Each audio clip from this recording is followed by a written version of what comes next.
The following video is brought to you by Yellow Jacket. Visit yellowjacket.com to find out why Yellow Jacket is the industry standard in refrigerant hoses, tools, manifolds, and vacuum pumps, and many other tools. All right, guys, we are going on a no cool call in a trailer park that we take care of.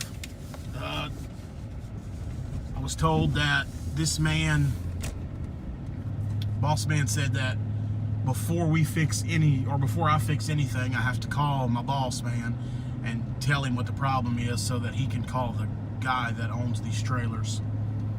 Because he said if it's anything over a certain dollar amount, he will not fix it. He'll stick window units in the trailers. So we got two trailers sitting side by side that we got to go see about. Both units are down. Destination will be on the left. Both units are down, so we're going to go troubleshoot them, call the boss man, tell him what each one needs, and we'll see if the guy wants to fix them. All right, our first one is the horseshoe-shaped ICP package unit.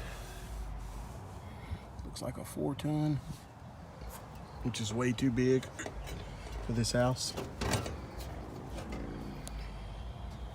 It was on a minute ago. I killed the disconnect. It must be in delay. Looked like the blower and everything was turning.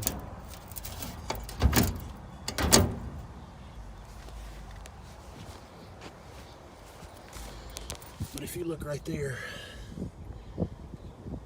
it's R22. We don't have no standing pressure. So I'll call the boss. He's not gonna want to fix this. Probably move on to the next trailer. All right, guys, the blower motor wasn't running. I couldn't film because one of the tenants was over here talking to me. We got some ice on the evaporator back there. That blower relay is bad. I didn't have any high voltage coming, but I had 24 volts at the blower relay. So I unhooked the speed tap wire right here. And I unhooked it from here and I hooked it directly to the contactor. And when I did that, the blower took off running. Now I'm putting it back on the blower relay where it belongs.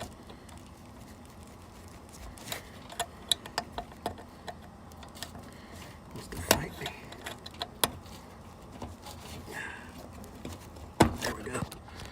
Okay, I pulled it off there, put it on the contactor, it ran. And you can see the ice on the evaporator back there. It has hardly no Freon in it, so he's probably not gonna want to fix this. But I'm going to call the boss man, let him know, and then we'll move on to the next one next door right there. All right, we're gonna hook the blower up directly back to the contactor to let it thaw the coil while I troubleshoot the next door neighbor. That way I can get an accurate reading on the refrigerant. All right, so I got the blower running. I just hooked it. I took it off the relay and I hooked it straight to the transformer. Let it thaw off that coil while I go troubleshoot next door. All right, guys. This is the second house. It's another blower relay. I've never seen two blower relays back to back like that. Somebody changed the condenser fan motor. It was not us. Look how they ran those wires. You know, that's dangerous. The sad part is he won't pay for me to fix it. So we're waiting to see if he's going to give approval to change these blower relays. All right, guys, we're thawed out. I couldn't get no film on the other one because the tenant was standing right there with me, but I can get some film on this one. So basically what we did next door, and we're gonna do the same thing here. We took out this style blower relay, and we're gonna go back with this one. This is so odd that I have two blower relays out right next door to each other. There it is up there. So what I'm gonna do is, I'm gonna get it off, and then we'll start hooking up the new wires to this one. Now you have to configure the wires a little different on this one versus this one, and we'll show y'all how to do that. Okay, it's mostly done. So back here you have green and you have two commons. Those are your low voltage. Well, on the old one, you know, you have the double spades on the low voltage. Common comes from the transformer, gives you your common side of 24 volts, then it piggybacks off of here and goes to the contactor. So I had to add one of those gold, I call them piggyback spades. This red wire is coming from the sequencer. It plugs in right here and comes from back there on the sequencer. That is to throw the blower on without a call for fan. Now on this one, it was done right here. The black was here, the red was here, and the fan was here. So the way we're gonna have to do it now is these two pins are normally closed. So when there's no call for fan, these two are closed. So I've got another piggyback here. This is our fan tap that goes to the fan. And I'm gonna make up a piece of wire right here. And I'm gonna jump from here to here.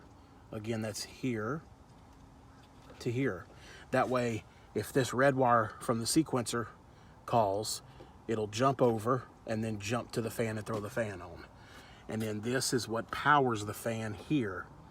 When the sequencer gets a signal for 24 volts, these two open at the bottom and the two top ones close, throwing the fan on.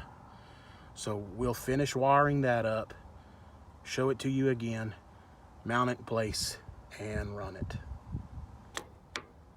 All right, there's our jumper from here to here. Everything else is the same. All I got left to do is hook this up right here to power the fan when the relay energizes, but I can't do that till I mount it because I don't have enough slack in the wire. All right, I turned our breaker on over there. There's also another breaker right here. There's the relay, all wired up. Yep, you know what? I didn't hook my damn wire up. I'm glad I double checked that. So, there it is. Okay, the blower motor should come on. Yep, there it is.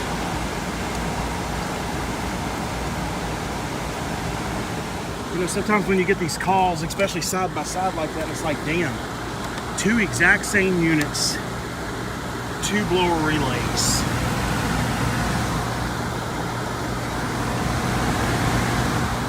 But that's damn sure what it was. All right, I'm gonna get this cover on and recheck the refrigerant. You can see the water bubbling down there from where the evaporator thawed out. It's not frozen anymore.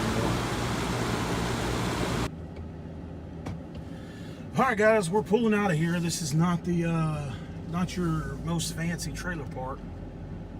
Every single one of these has the ICP horseshoe units, package units. Some of them don't work because he didn't want to spend the money to repair them or replace them. So you'll see a lot of window units hanging out of some of these if it shows up on camera. You know,